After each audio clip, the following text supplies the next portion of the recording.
ฤดูฝนเข้าพรรษาที่จะถึงนี้ขอเชิญสาธุชนทุกท่านร่วมทำบุญกระเบื้องดินเผามุงหลังคาศาลาบาทวัดห้วยโถงตำบลน้ำบ่อหลวงอำเภอสันปะตองจังหวัดเชียงใหม่แผ่นละ3 บาททางวัดต้องการ 14,800 แผ่นร่วมทำบุญได้ที่ธนาคารกสิกรไทยเลขที่บัญชี121-231-7906พระอาจารย์อุดรจันทธรรมโมเบอร์โทรศัพท์0959532495ตั้งแต่บัดนี้เป็นต้นไปจนถึงวันเสาร์ที่24 กรกฎาคม 2564ตรงกับวันเข้าพรรษาเวลาบ่าย 3 โมงเป็นต้นไปเริ่มทำพิธีถวายหรือสะดวกทำบุญที่วัดด้วยตัวเองเชิญกราบขอพรพระนอนดวงดีศักดิ์สิทธิ์อายุ300 กว่าปีเพื่อเป็นสิริมงคลแก่ท่านและครอบครัว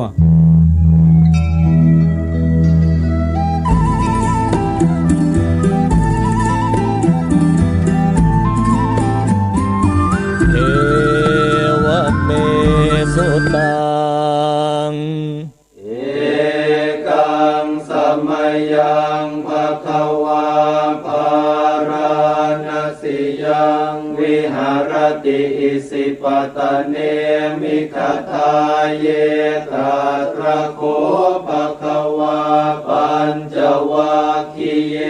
ภิกขุอามันเตสิทเวเม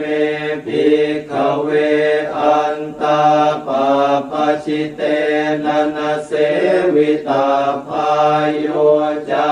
ยังกาเมสุกามสุขันลิกานุโยโคหิโนคัมโมโปตุชนิโกอนาริโยอนันตสันหิโตโย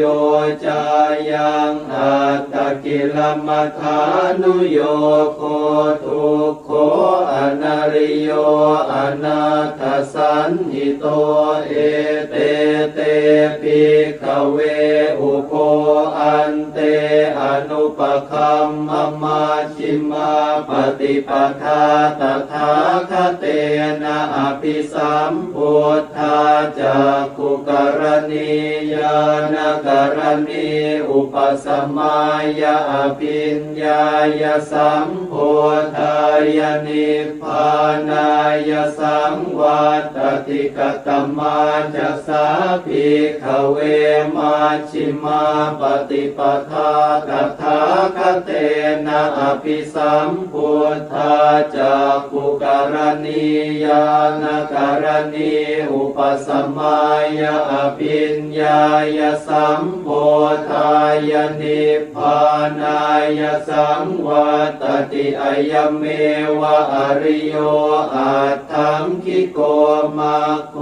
สัยยติทังสัมมาทิฏฐิสัมมาสังกัปโปสัมมาวาจาสัมมากัมมันโตสัมมาอาชีว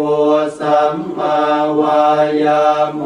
สัมมาสติสัมมาสมาธิอายังโค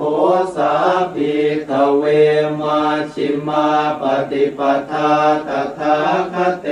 นะอภิสัมพุทธาจักขุกรณียานกรณีอุปสมัยยะอภิญญายสัมโพธายนิพพานายสังวัตติอิทังโคปนภิกขเวทุกขังอริยสัจจังชาติปิทุกขาชราปิทุกขามรณะปิทุกขังโสกปริเทวทุกขโทมนัสสุปายาสาปิทุกขาอาปิเยหิสัมปโยโคทุกโขปิเยหิวิปโยโค ทุกโขยัมปิชังนลปฏิตัมปิทุกขังสังขิตเตนะปัญจุปาทานาขันธาทุกขาอิทังโขปนะภิกขเวทุกขสมุทัยโยอริยสัจจังญายังตัณหาโปโนภวิกานันทิราคะสหคตาตาตระตาตราพินันทินีสัยยติทังกามตัณหาภวตัณหาวิภวตัณหาอิทังโขปนะภิกขเวทุกขนิโรโธอริยสัจจังโยตัสสะเยวตัณหายาเสสวิราคนิโรโธจาโคปฏินิสสะโค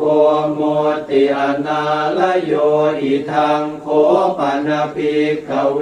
ทุกขนิโรธคามินีปฏิปทาอริยสัจจังอายเมวะอริโยอัตถังคิโกมาโคสัยยทิทังสัมมาทิฏฐิสัมมาสังกัปโปสัมมาวาจาสัมมากัมมันโตสัมมาอาชีโวสัมมาวายาโมสัมมาสติสัมมาสมาธิอิทังทุกขังอริยสัจจันติเมภิกขเวปุเพอนันโนสุเตสุธรรมเมสุจักขุงอุทปปาทิญาณังอุทปปาทิปัญญาอุทปปาทิวิชชาอุทปปาทิอาโลโกอุทปปาทิตังโขปนิทังทุกขังอริยสัจจังปริญญายันติเมภิกขเวปุเพอนันโนสุเตสุธรรมเมสุจักขุงอุทปปาทิญาณังอุทปปาทิปัญญาอุทปปาทิวิชชาอุทปปาทิอาโลโกอุทปปาทิตังโขปนิทังทุกขังอริยสัจจังปริญญาตันติเมภิกขเวปุเพอนันโนสุเตสุธรรมเมสุจักขุงอุทปปาทิญาณังอุทปปาทิปัญญาอุทปปาทิวิชชาอุทปปาทิอาโลโกอุทปปาทิอิทังทุกขสมุทัยโยอริยสัจจันติเมภิกขเวปุเพอนันโนสุเตสุธรรมเมสุจักขุงอุทปปาทิญาณังอุทปปาทิปัญญาอุทปปาทิวิชชาอุทปปาทิอาโลโกอุทปปาทิตังโขปนิทังทุกขสมุทัยโยอริยสัจจังปหาตาพันติเมภิกขเวปุเพอนันโนสุเตสุธรรมเมสุจักขุงอุทปปาทิญาณังอุทปปาทิปัญญาอุทปปาทิวิชชาอุทปปาทิอาโลโกอุทปปาทิตังโขปนิทังทุกขสมุทัยโยอริยสัจจังปหินันติเมภิกขเวปุเพ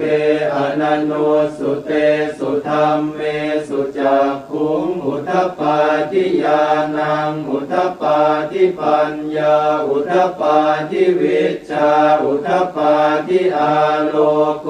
อุทปปาทิอิทังทุกขนิโรโธอริยสัจจันติเมภิกขเวปุเพอนันโนสุเตสุธรรมเมสุจักขุงอุทปปาทิญาณังอุทปปาทิปัญญาอุทปปาทิวิชชาอุทปปาทิอาโลโก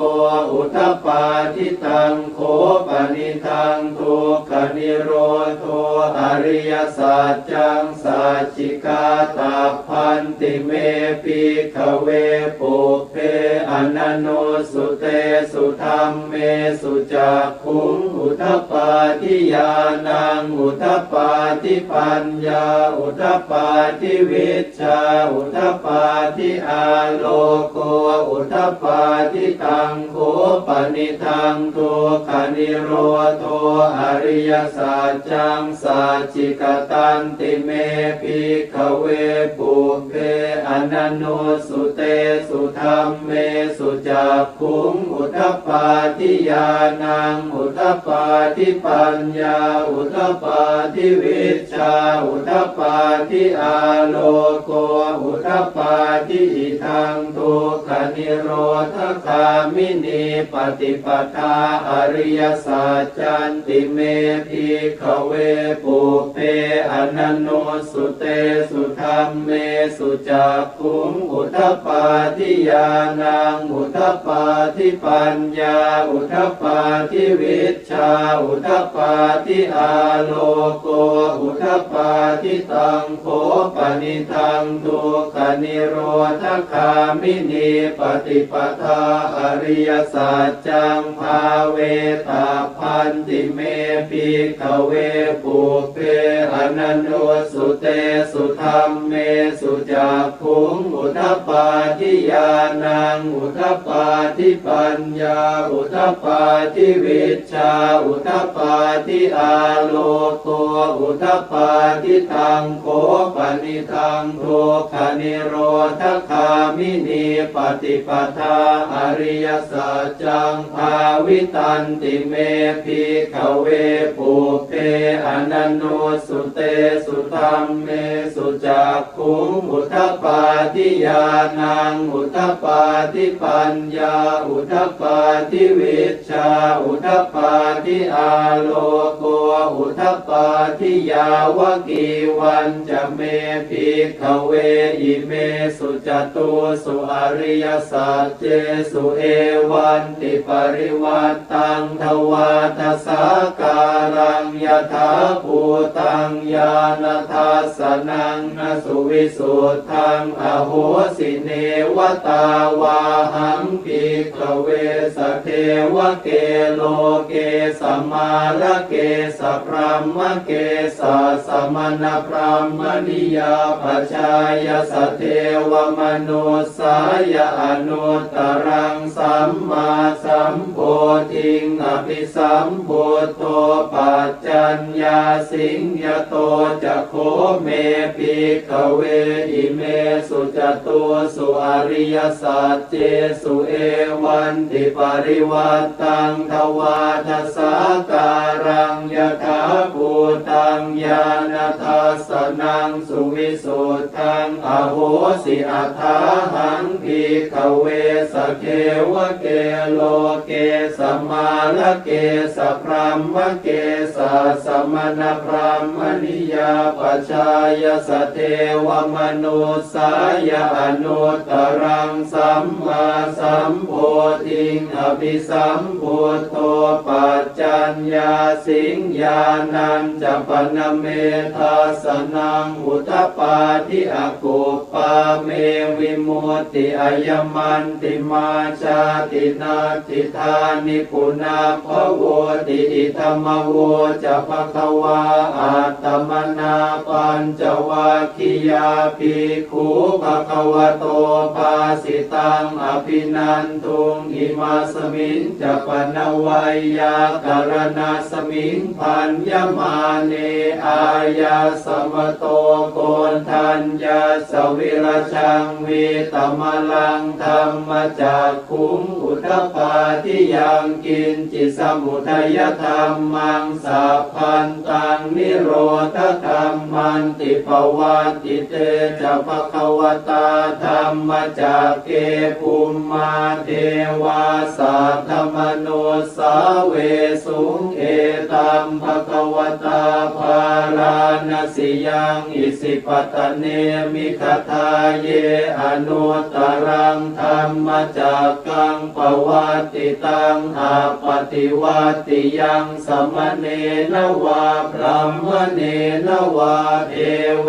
นวามาเรนวาพรัมมุนาวาเกณจิวาโลกัสมิติภูมานังเอวา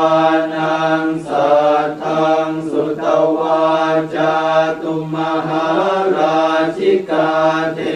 วาสัตตมนุสาเว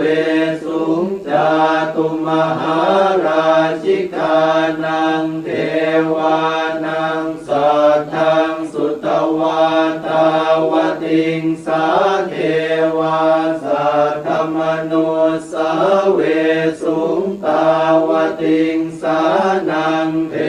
วานังสัทธังสุตวายามาเทวาสัทธมนุสาเวสุงยามานังเท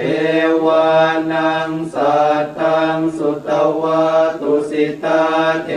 วาสัทธมนุสาเวสุงตุสิตานังเทวานังสัทธังสุตวานิมมานรติเทวาสัทธมนุสาเวสุงนิมมานรตินังเทวานังสัทธังสุตวาปรนิมมิตวสวัตติเทวาสัทธมนุสาเว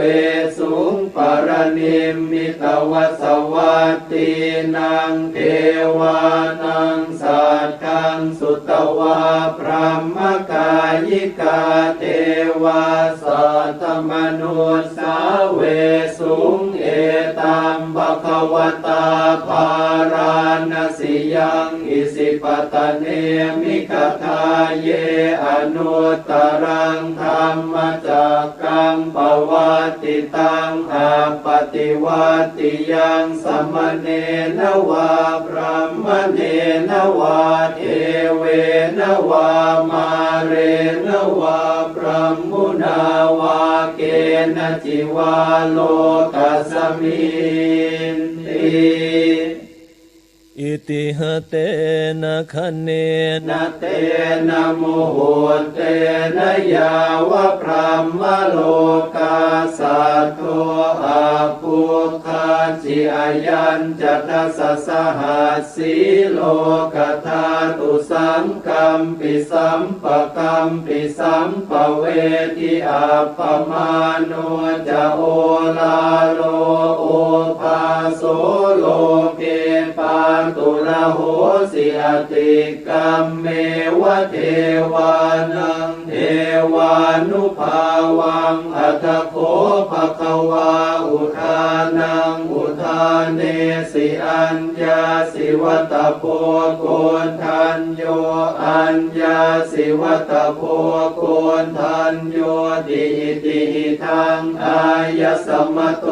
โกนทันยาสอัญญาโกนทันโยตเววนามังอาโหสิติ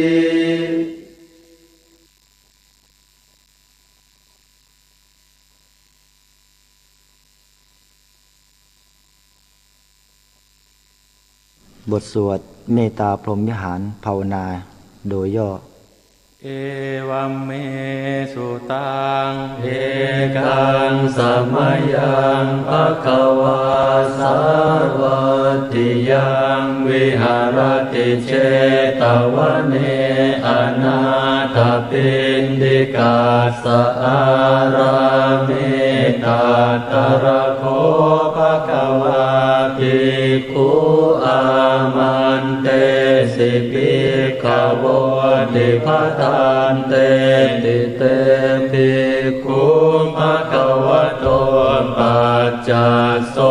สุงภควาเอตตะโวจา ตายาภิกขเวเจโตวิมุตติยาอาเสวิตายาปาวิตายาปะหุลิกตายายานิกตายาวัตถุกตายาอนุติตายาปริจิตายาสุสมาราตายาเอกตัสสานิสังสาปาติกังกากตเมเอกตัสสะสุขังสุปฏิสุขังปฏิปุจจตินะปาปะกังสุปินังปัสสติมนุสสานังปิโยโหติอมนุสสานังปิโยโหติเทวตาราคันตินาสะอาคิวาวิสังวาสัทธังวากรรมติตุวตังจิตตังสมาธิยติโมขวันโนวิปัสสิตติอาสัมโมลโหตรังกโรติอุตตริงอาปติวิชันโตธัมมโลกุปโคโหติเมตตายาภิกขเวเจโตวิมุตติยาอาเสวิตายาภาวิตายาภาหุลิกตายายานิกตายาวัตถุกตายาอนุติตายาปริจิตายาสุสมาราตายาอิเมเอกตัสสานิสังสาปาติกังขาติอนุทิโสปรณาเมตตาเจโตวิมุตติอาติโอติโสปรณาเมตตาเจโตวิมุตติอาติติสาปรณาเมตตาเจโตวิมุตติกติหากาเลหิอโนติโสปรณาเมตตาเจโตวิมุตติกติหากาเลหิโอติโสปรณาเมตตาเจโตวิมุตติกติหากาเลหิติสาปรณาเมตตาเจโตวิมุตติปัญจหากาเลหิอนุติโสปรณาเมตตาเจโตวิมุตติสัตตหากาเลหิโอติโสปรณาเมตตาเจโตวิมุตติทัสสหากาเลหิติสาปรณาเมตตาเจโตวิมุตติกัตตเมหิปัญจหากาเลหิอนุติโสปรณาเมตตาเจโตวิมุตติสัพเพสัตตาอเวราอภยาปัจจานิกาสุขีอัตตานังปริหารันตุสัพเพปานาอเวราอภยาปัจจานิกาสุขีอัตตานังปริหารันตุสัพเพปุตตาอเวราอภยาปัจจานิกาสุขีอัตตานังปริหารันตุสัพเพปุคลาอเวราอภยาปัจจานิกาสุขีอัตตานังปริหารันตุสัพเพอัตตภาวะปริยาปันนาอเวราอภยาปัจจานิกา สุขีอัตนังปริหารันตุอิเมหิปัญจหาการเรหิอนุติโส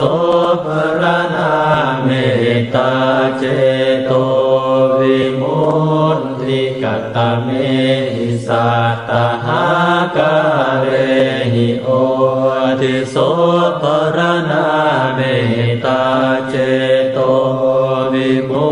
ตติสัพพาอิติโยอเวราอัพยาปัจจานิคาสุขีอัตนังปริหารันตุสัพเพปุริสาอเวราอัพยาปัจจานิคาสุขีอัตนังปริหารันตุสัพเพอริยาอเวราอัพยาปัจจานิคาสุขีอัตนังปริหารันตุสัพเพอนาริยาอเวราอัพยาปัจจานิคาสุขีอัตนังปริหารันตุสัพเพเทวาอเวราอัพยาปัจจานิคาสุขีอัตนังปริหารันตุสัพเพมนุสาอเวราอัพยาปัจจานิคาสุขีอัตนังปริหารันตุสัพเพวินิปาติกาอเวราอัพยาปัจจานิคาสุขีอัตนังปริหารันตุอิเมหิสัตตหาการเรหิโอติโสปรณาเมตตาเจโตวิมุตติกัตตะเมหิทาสหาการเรหิติสาปรณาเมตตาเจโตวิมุตติสัพเพปุราติมายติสายสัตตาอเวราอัพยาปัจจานิคาสุขีอัตนังปริหารันตุสัพเพปัจฉิมายติสายสัตตาอเวราอัพยาปัจจานิคาสุขีอัตนังปริหารันตุสัพเพอุตรายติสายสัตตาอเวราอัพยาปัจจานิคาสุขีอัตนังปริหารันตุสัพเพทักขินายติสายสัตตาอเวราอัพยาปัจจานิคาสุขีอัตนังปริหารันตุสัพเพปุราติมายาอนุติสายสัตตาอเวราอัพยาปัจจานิคาสุขีอัตนังปริหารันตุสัพเพปัจฉิมายาอนุติสายสัตตาอเวราอัพยาปัจจานิคาสุขีอัตนังปริหารันตุสัพเพอุตรายาอนุติสายสัตตาอเวราอัพยาปัจจานิคาสุขีอัตนังปริหารันตุสัพเพทักขินายาอนุติสายสัตตาอเวราอัพยาปัจจานิคาสุขีอัตนังปริหารันตุสัพเพเหติมายติสายสัตตาอเวราอัพยาปัจจานิคาสุขีอัตนังปริหารันตุสัพเพอุปริมายติสายสัตตา อเวราปยาปัจจานิคาสุขีอัตตานังปริหารันตุอิเมหิตัสสหกาเรหิติสายปาลนาเมตตาเจโตวิมุตติ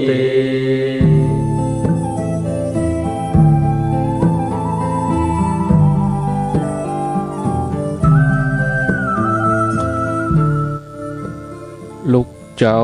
ตื่นตัวเจ้าบัวกาบหันเนื่องนาพังพร้อมลุกขวายบ่อตันหนตางกีดก้อมก้าตัวบ่อต้อมปุ่นอายจงเก่งเข้าไว้อย่าไปเฮือขวายต่อหน้าสบายจำไว้เน้อเจ้าจำไว้เน้อเจ้า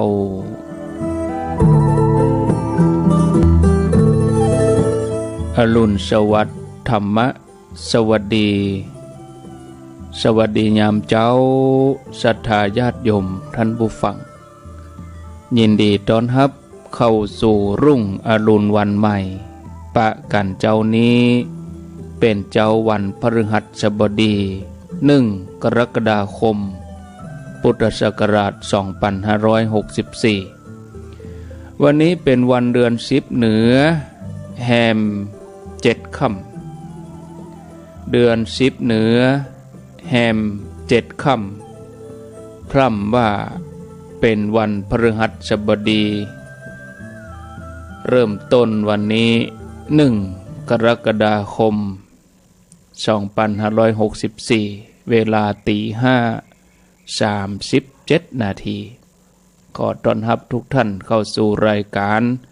เสียงธรรมแสงอรุณเดือนกรกฎาคมนี่เป็นเดือนของการเข้าพรรษาในห่วงของการเข้าพรรษาในวันที่24 กรกฎาคมเป็นวันอาสันหปุจจาวันที่25เป็นวันเข้าพรรษาในช่วงเทศกาลเข้าพรรษาพระสงฆ์ทั้งหลายต่างก็เสาะแสวงหาสถานที่สัปปายะที่เหมาะสมต่อการบำเพ็ญเพียรเพื่อที่จะได้เจริญสมาธิภาวนาศึกษาตลอดไตรมาส3 เดือนทำใจให้หยุดนิ่งเพิ่มพูนความบริสุทธิ์ทางกายวาจาใจเพื่อจะได้เป็นเนื้อนาบุญของโลกตลอดพรรษาครูบาอาจารย์พระเจ้าประสงค์ก็ฝึกฝนอบรมจิตใจให้สะอาดบริสุทธิ์โดยที่บ่ไปพักค้างแรมที่ไหนแต่จะแสวงหาความบริสุทธิ์ภายในช่วงฤดูเข้าพรรษาตามพุทธประเพณีที่ประพฤติปฏิบัติสืบต่อกันมา นอกจากจะกำหนดขอบเขตที่จะเข้าพรรษาแล้วผู้ฮู้ทั้งหลายเปิ้นก็ยังกำหนดขอบเขตของใจอยู่ในวงของกายอยู่ในปริมณฑลรอบตัวการน้อมใจมาตั้งไว้ที่สติบ่ฮื้อเผลอออกไปนอกตัวเพราะยิ่งดำเนินจิตเข้าสู่ภายในนักต่อใดความสุขความบริสุทธิ์ก็จะเพิ่มพูนทวีคูณขึ้นนอกจากนี้ท่านก็ถือเอาโอกาสนี้ในห่วงการเข้าพรรษาบ่ว่าพระบ่ว่าโยมก็มาศึกษาธรรมะฟังเทศน์ฟังธรรมถ้าเป็นพระเปิ้นก็ศึกษาปริยัติธรรมนักธรรมบาลีเรียนรู้จนแตกฉานกู้กันไปโดยคือการศึกษาปริยัติปฏิบัติปฏิเวทเพื่อจะได้ความรู้นำมาอบรมสั่งสอนตัวเองแล้วก็ชี้แนะสังคมชาวโลกให้ได้รู้แจ้งในธรรมการเข้าพรรษาในสมัยพุทธกาลถือว่าเป็นช่วงเวลาที่สำคัญพระสงฆ์ในหลายๆวัดเปิ้นก็จะมีการตั้งกติกาที่จะเป็นเหตุให้ การปฏิบัติธรรมได้ผลดังครั้งสมัยพุทธกาลสมัยหนึ่งพระมหาปละเคยเป็นลูกเศรษฐีมาก่อนแต่ว่าตั้งจิตเลื่อมใสในพระพุทธศาสนาได้สละชีวิตต่างโลกมุ่งตรงต่อเส้นทางต่างธรรมเพื่อแสวงหาความหลุดพ้นจากกิเลสอาสวะเมื่อบวชได้แล้วท่านก็ตั้งใจประพฤติปฏิบัติธรรมอย่างเอาจริงเอาจังมีเตื้อหนึ่งการเดินทางท่านก็ไปหาสถานที่จำพรรษาตามชนบทกับคณะสงฆ์หมู่ใหญ่เพื่อจะได้มีเวลาปฏิบัติธรรมเต็มที่เมื่อเจ้าบ้านในละแวกนั้นหันใส่พระมาโปรดถึงบ้านเจ้าบ้านต่างก็มีจิตใจเลื่อมใสปากันอาราธนาให้ท่านจำพรรษาในหมู่บ้านนี้เจ้าบ้านทั้งหลายปวารณาว่าถ้าพระภิกษุสงฆ์ทั้งหลายมาจำพรรษาอยู่ที่นี่เจ้าบ้านจะช่วยกันอุปถัมภ์อุปถัมภ์ดูแลบ่ให้ท่านได้ลำบากแล้วตั้งใจรักษาศีลเจริญภาวนาพระมหาปละหันว่าหมู่บ้านนี้เป็นหมู่บ้านที่มีสัมมาทิฏฐิเหมาะต่อการบำเพ็ญเพียรที่ตั้งของวัดก็อยู่บ่ไกลจากบ้านแล้วก็บ่มีเสียงอะไรอย่างรบกวนบ่มีผู้คนมาพลุกพล่านทุกคนในหมู่บ้านต่างก็มีจิตศรัทธาเลื่อมใสก็ตกลงที่จะจำพรรษาอยู่ที่วัดนี้ทั้งหมดทุกรูปในวันเข้าพรรษาท่านก็ได้ปรึกษาคณะสงฆ์ว่าในพรรษานี้เฮาทุกรูปพระสงฆ์ทั้งหลายจะตั้งใจประพฤติปฏิบัติธรรมเพื่อบรรลุธรรมด้วยวิธีการอย่างใดพ้องแต่ละรูปแต่ละองค์ก็บอกวิธีการบำเพ็ญเพียรของตนบางตนก็ว่าจะตั้งใจรักษาศีลให้บริสุทธิ์ทำสมาธิทุกวันบ่ให้ขาดจะบ่มานั่งอู้กันจับกลุ่มคุยกันเรื่องไร้สาระพระเถระก็อนุโมทนาในความตั้งใจของพระภิกษุแต่ละรูปส่วนตัวท่านเองก็ประกาศในท่ามกลางระหว่างสงฆ์ว่าท่านมาบวชในช่วงที่อายุนักแล้วตลอดพรรษานี้ท่านจะตั้งใจว่าเฮ่งทำความเปลี่ยนโดยจะอยู่ในอิริยาบถทั้งสามคือเดินนั่งแล้วก็ยืนท่านจะบ่นอนเป็นอันขาดนอกจากนี้ท่านก็ยังกำชับแถมว่าหมู่เฮาเฮียนพระกรรมฐานจากพระพุทธเจ้ามาแล้วควรเป็นผู้บ่ประมาทเพราะว่าพระพุทธเจ้าพระองค์บ่ได้สรรเสริญความเกียจคร้านแต่ทรงยินดีกับผู้มีความเพียรดังนั้นเฮาทั้งหลายจะต้องตั้งใจบำเพ็ญเพียรจากนั้นพระเถระก็ตั้งใจทำความเพียรอย่างจริงจังบ่ยอมนอนตลอด1 เดือนต่อมาดวงตาของท่านเกิดอักเสบด้วยความที่พระมีอายุนักแล้วรวมกับกรรมเก่าในอดีตโดยมาส่งผลก็ทำให้ท่านปวดลูกตาน้ำตาไหลอยู่ตลอดเวลาภิกษุที่ดูแลอุปถากก็เลยไปปรึกษาหมอในหมู่บ้านหมอในหมู่บ้านก็ปรุงยามาให้ท่านเพื่อจะหยอดตาแต่พระเถระท่านบ่ยอมนอนหยอดตาเพราะกลัวจะผิดสัจจะ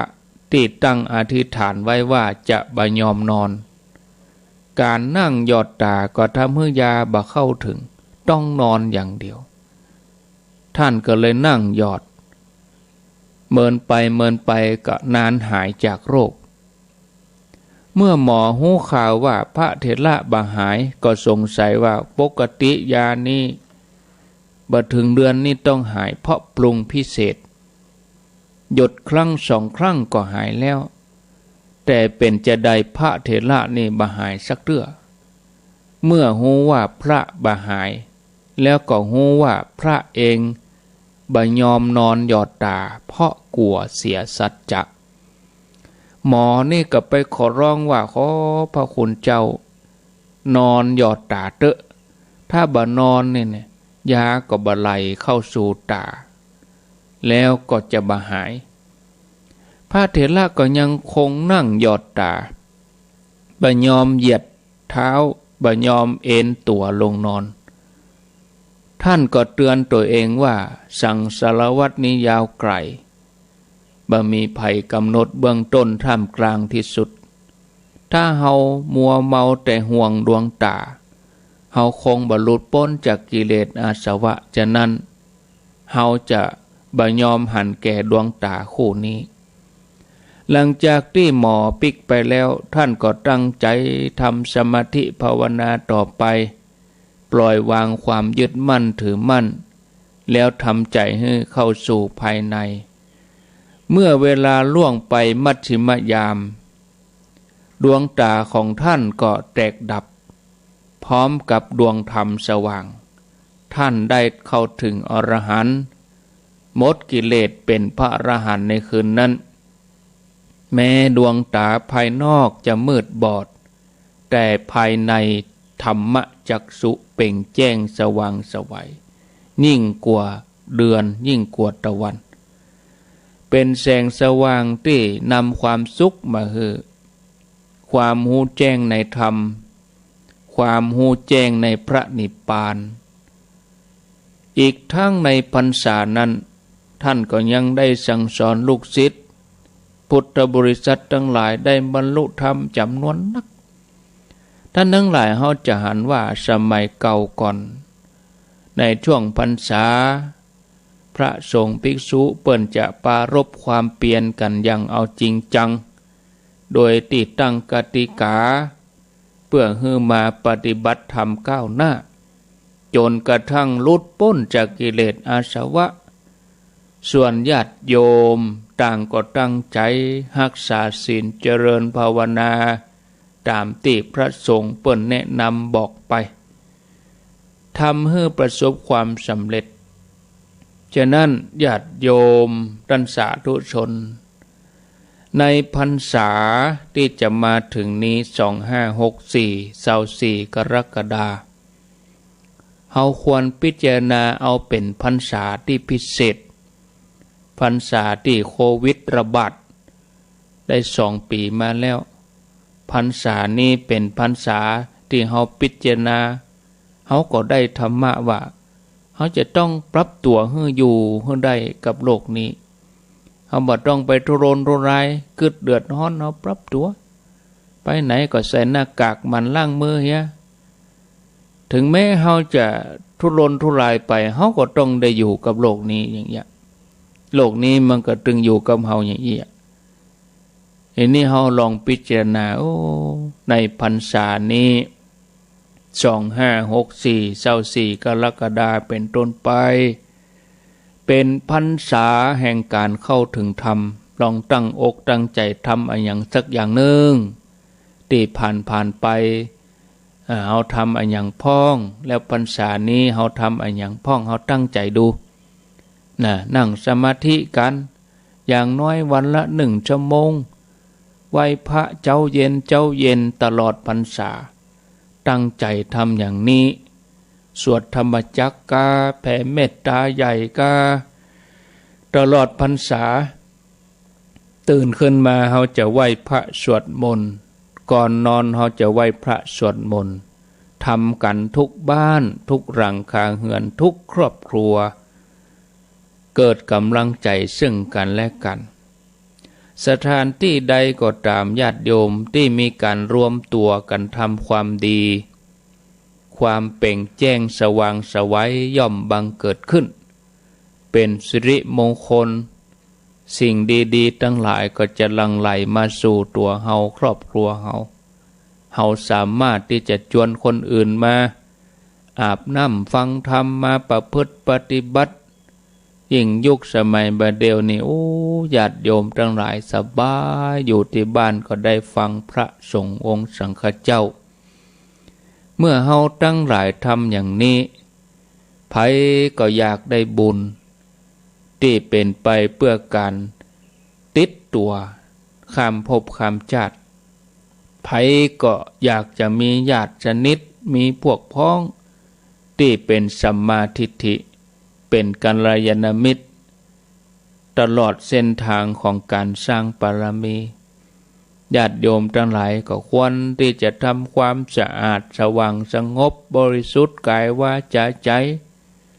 โลกของเฮาจะกลายเป็นโลกแห่งธรรมะในวันธรรมดาเฮาก็ปฏิบัติกันที่บ้านในวันพระเฮาก็หาโอกาสไปวัดไปว่าพรรษานี้ขอให้เป็นพรรษาแห่งธรรมะแห่งความตั้งใจของศรัทธาญาติโยมท่านสาธุชนทุกคนทุกท่านเร็วพอเวลาแล้วก็พอสมควร5:51 นาทีขออนุโมทนากับทุกท่านที่ตั้งอกตั้งใจรายการต่อไปถ้าเป็น104ก็จะเป็นรายการมรดกธรรมรายการที่เครือข่ายขึ้นสีขาวนี่ก็จะเป็นท่านมหาสมชาติส่วนท่านสมชาติที่เปิ้นอยู่ลำปางนี่เปิ้นก็มีอุปสรรคเรื่องเทคโนโลยีเนาะถ้าออกทางไลน์ก็สัญญาณบ่เสถียรฟังแล้วก็บ่รื่นหูเปิ้นก็เลยยุติก่อนในภาคกลางวันช่วง9 โมงก็ดีช่วงวันพุธเมื่อคืนหรือวันพัดมาเจ้าอย่างนี้ก็ถ้าว่าท่านติดตั้งระบบอย่างดีแล้วก็กำนันก็ดูตั้งจัดรายการอันนี้ก็แจ้งญาติโยมที่เป็นแฟนรายการเปิ้นฮือทราบวันที่25 กรกฎาคมขอเชิญชวนญาติโยมไปร่วมกันทานศาลาจะว่าวิหารก็ได้วิหารแปลว่าที่อยู่วิหารเรแปลว่าที่อยู่ก็เป็นวิหารโอ้ใหญ่เหมือนกันนะศาลาพระศรีสองเมืองในวันที่25 เวลา9 โมงเป็นต้นไปจะเปิ้นจะทานรวดตอดผ้าป่าเนาะญาติโยมทั้งหลายตั้งเวียงป่าเป้าก็อย่างที่บอกไว้สวดมาเจ้าก็จอมเริ่มต้นวันนี้ก็ได้แล้วนับ1วันนี้ก็ได้แล้ววันนี้อย่างท่านพระครูบอกนะคือเฮาจอมออมศีลไว้มาค่ำมาเฮาก็จอมไว้แถมถึงเวลาวันที่21 22 23บรรดาเฮาก็เอาออมศีลนั้นมาโบะโอ้เฮาหอมได้แต่อีกกี่ร้อยไปเป็นหยังอันนั้นเฮาทำด้วยเจตนาแล้วเฮาจะได้รู้ว่าก่อนทานขณะทานหลังทาน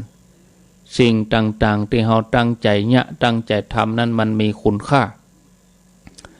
จะได้กี่ร้อยกี่บาทก็ไม่เป็นหยังคะแนนเฮาตั้งใจจอมวันละ5 บาท10 บาทวันเช้า30ก็แล้วแต่ถึงเวลาใกล้เข้าวัดสามาแล้วเฮาก็แจกแจงโอ้อันนี้โดยความตั้งใจแต่ของเฮารู้ความตั้งใจจริงของเฮารู้เฮาไปจ่ายกาดได้สตางค์ทอนมา10 บาท20 บาทเอาที่ทอนนั้นมาจอมอันนี้เฮาจะเอาไว้ทำบุญถึงฮอดวันนั้นมาอันนี้เอาไว้ปักยอดอันนี้เอาใส่ยอดตานขันเข้าอันนี้เอาหอมเตียนเข้าวัดสาวัดเฮาวัดของแต่ละวัดอันนี้เฮาจะไปรอว่าแขกต่างบ้านต่างเมืองที่อื่นที่ไกลเปิ้นมาตานมันบ่มีแล้วบัดเดี๋ยวนี้โควิดเฮาก็ตานวัดไผวัดมันแต่ก่อนเป็นเตียนนี่บัดเดี๋ยวนี้บ่ล่ำได้ใจตานเป็นกระน้ำกับไฟอันนี้เป็นกระน้ำกับไฟของวัดบ้านเฮาเนอตลอดชุดปีเนอนะเฮาก็ทำไปอย่างนี้เพราะว่าไฟนี่มันใจตึงวันก็เปล่งแจ้งตึงวันเตียนนี่เมินในจุดแต่ครูบาอาจารย์พระสงฆ์องค์เนรในพรรษาเพื่อก็จุด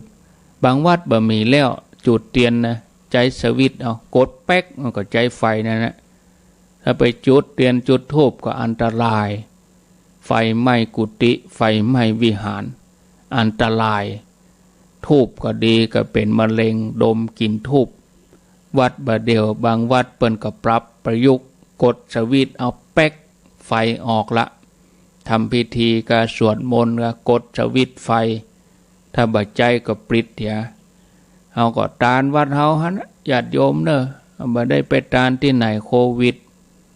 จะออกแอวก็อันตรายไปตานหันตานนี่ก็ผ่านก็ตานวัดเฮาเข้าวัดษา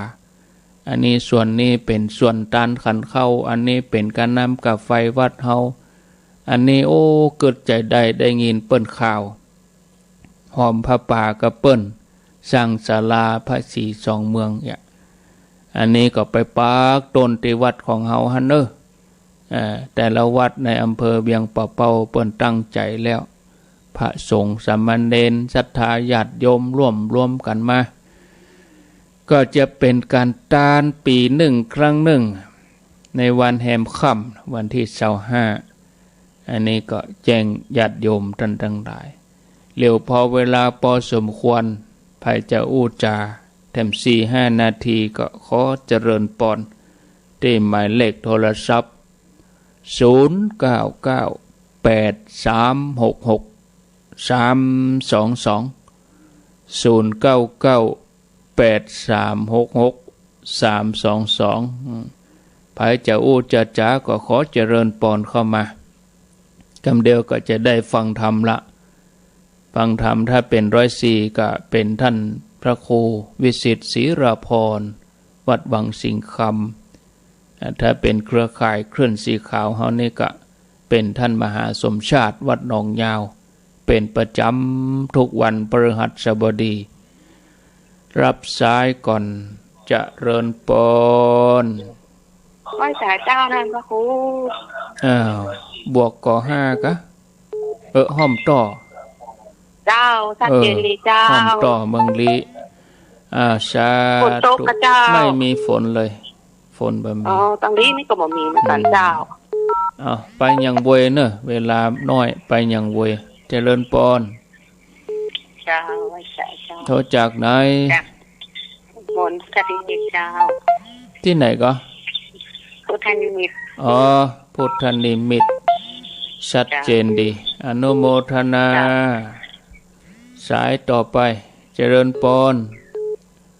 การนมัสการเจ้าท่านพระครูเจ้าโทรจากที่ไหน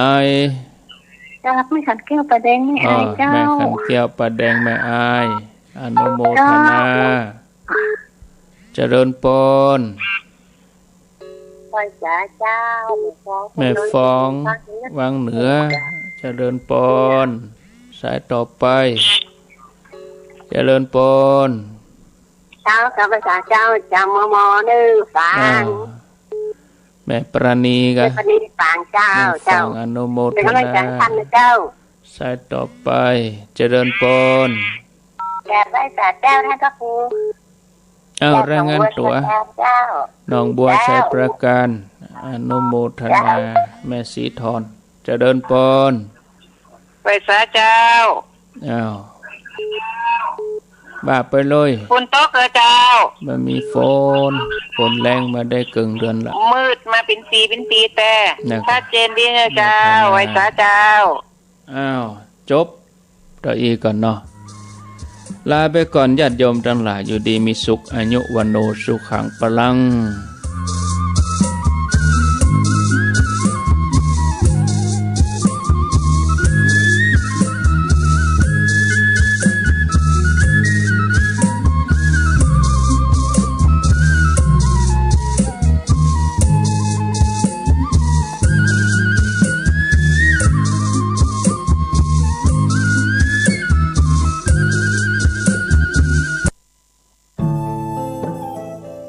ท่านกำลังติดตามรับฟังสถานีวิทยุกระจายเสียงพระพุทธศาสนาแห่งชาติและสังคมคลื่นเพื่อการศึกษาพระพุทธศาสนาและวัฒนธรรมระบบ FM 104.5 เมกะเฮิรตซ์รายการต่อไปเป็นรายการมรดกธรรมกำเมืองดำเนินรายการโดยพระครูวิสิตศรีลาภรณ์